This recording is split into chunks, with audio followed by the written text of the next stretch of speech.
Timu mkuu wa mazingira gatuzi la Nairobi. Kuna kitu imeniudhi. Kuna kitu imeniudhi kwenye mtandao, na kama mwanaume lazima nizungumzie jambo hili.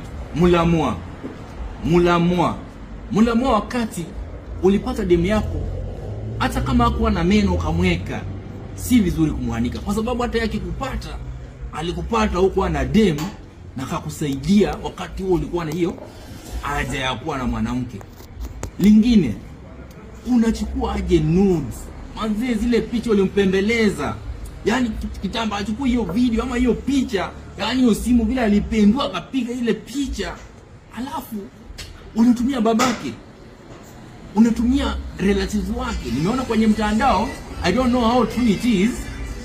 I don't know how true that is, but mbona ufanye hivyo? Why do you have to do that? Was it necessary kutumia babake? Mulamwa, you must apologize to his father,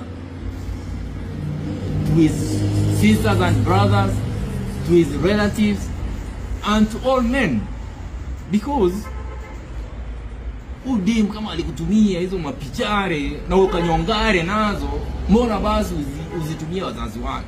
Wakati ulitisha za nini? How can your current girlfriend trust you? Ama aje, demu yake current atamwamini aje? Atamwamini aje? Atakuamini aje? Hata yeye ataogopa kwamba utamuexpose. Utaweka hizo picha kwenye mtandao, kwanza kusema kwamba ulimpata alikuwa zi maskini, zi alikuwa nini. Hata yeye wakati alikupata, maybe ndiye alifanya nyota yako ikang'aa. You know, for every successful man there's a woman behind, and that woman is the reason why you are successful. So usizime nyota yako kwa kutaka kufurahisha watu ama crowd chase ama kufanya nini, kwa sababu ukiachika achika, ukiachwa tunasema achika. Kubali tu kuachwa. You can always move on. You can get a better lady than the current one you had. Also, she has gotten a better man than you, because maybe she realized you know that man she should be with.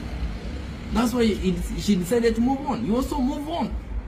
So to all men, tafadhali ukiachwa kubali umeachwa. Just move on. You can always start off and even get a better woman who can change your life.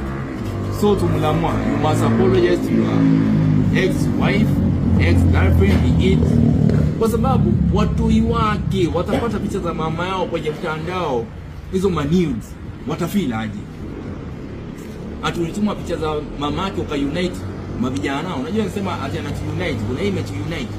Yaani alafu you gain what? You must apologize if it's true. Nimeona watu wanaongelea ziko Telegram, ziko wapi. If it's true, you must apologize to that lady.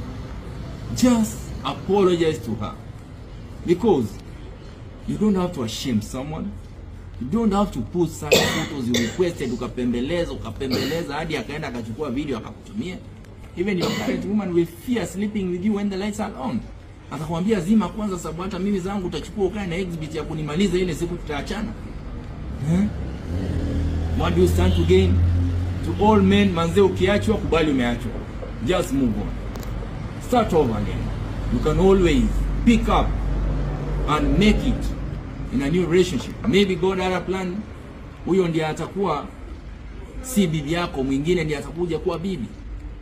So Mulamwa, apologize to wanaume wote. We're going to call for an urgent